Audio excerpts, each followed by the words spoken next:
తెలంగాణ రాష్ట్ర మంత్రివర్గ సమావేశంలో కీలక నిర్ణయాలు తీసుకుంది. ఈ నిర్ణయాలను మంత్రి పొంగులేటి శ్రీనివాస్ రెడ్డి మీడియాకు వెల్లడించారు.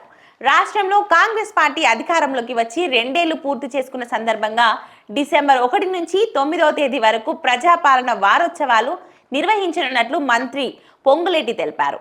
ప్రజాపాలన వారోత్సవాల తర్వాత స్థానిక సంస్థల ఎన్నికలు నిర్వహించాలని మంత్రివర్గ సమావేశంలో నిర్ణయం తీసుకున్నట్లు వివరించారు. పార్టీ పరంగా బీసీలకు 42% రిజర్వేషన్లు ఇస్తామని తెలిపారు. మొదట గ్రామాలలో ఎన్నికలు నిర్వహించాలని నిర్ణయించినట్లు వివరించారు. పంచాయతీలకు ఇచ్చే నిధులు మార్చిలోగా ఉపయోగించుకోవాలని సూచించారు. స్థానిక సంస్థలకు సంబంధించి గ్రామ పంచాయతీ ఎన్నికల నిర్వహణకు రాష్ట్ర మంత్రి మండలి గ్రీన్ సిగ్నల్ ఇచ్చింది. ముఖ్యమంత్రి రేవంత్ రెడ్డి అధ్యక్షతన డాక్టర్ బిఆర్ అంబేద్కర్ రాష్ట్ర సచివాలయంలో ఇవాళ జరిగిన మంత్రి మండలి సమావేశంలో పలు అంశాలపై చర్చించి నిర్ణయాలు తీసుకుంది. ఆ వివరాలు చూస్తే స్థానిక సంస్థల్లో బీసీలకు 42% రిజర్వేషన్లు కల్పించాలన్న సంకల్పంతో గతంలో మంత్రి మండలి తీర్మానం చేయడం, అసెంబ్లీలో బిల్లుకు ఆమోదం తెలిపిన తర్వాత గవర్నర్ వద్ద పెండింగ్ లో ఉండడం, కొందరు హైకోర్టును ఆశ్రయించడంతో స్టే విధించడం, ప్రభుత్వం జారీ చేసిన ఆర్డినెన్స్ ను సుప్రీంకోర్టు తోసిపుచ్చిన పరిణామాలను మంత్రివర్గం సమగ్రంగా సుదీర్ఘంగా చర్చించింది. ఈ విషయాలను మంత్రి పొంగులేటి శ్రీనివాస్ రెడ్డి మీడియాకు వెల్లడించారు. ఎన్నికలు నిర్వహించని పక్షంలో 15వ ఆర్థిక సంఘం నుంచి రాష్ట్రానికి రావాల్సిన దాదాపు 3,000 కోట్ల రూపాయల నిధులు నిలిచిపోయే ప్రమాదం ఏర్పడుతుందని కోర్టు సూచనలు పరిగణలోకి తీసుకొని వీలైనంత త్వరగా గ్రామ పంచాయతీ ఎన్నికలు నిర్వహించాలని మంత్రివర్గం తీర్మానించిందని అన్నారు.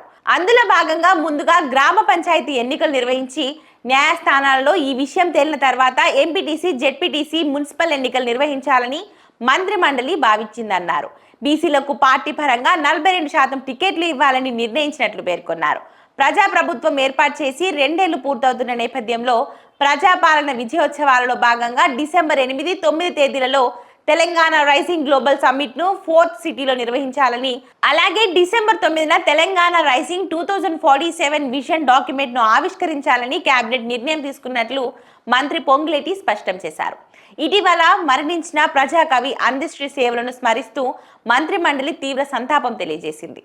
రాష్ట్ర ప్రజలకు వారు అందించిన జయ జయ హే తెలంగాణ రాష్ట్ర గీతాన్ని పాఠ్య పుస్తకాలలో మొదటి పేజీలో ప్రచురించాలని కేబినెట్ తీర్మానించిందని వివరించారు. అలాగే అందశ్రీ కుమారుడు దత్త స్థాయికి డిగ్రీ కాలేజీలో అసిస్టెంట్ ప్రొఫెసర్గా ఉద్యోగం ఇవ్వాలని నిర్ణయించినట్లు స్పష్టం చేశారు. అందశ్రీ అంత్యక్రియలు జరిగిన ప్రదేశాన్ని ఒక స్మృతివనంగా తీర్చిదిద్దాలని తీర్మానించినట్లు తెలిపారు. మరోవైపు తెలంగాణ ప్లాట్ఫామ్ ఆధారిత గిగ్ వర్కర్ల బిల్లు రాష్ట్ర కేబినెట్ ఆమోదించింది. గిగ్ వర్కర్ల రిజిస్ట్రేషన్లు, సామాజిక భద్రత, సంక్షేమం బిల్లుకు కేబినెట్ ఆమోదం తెలిపింది.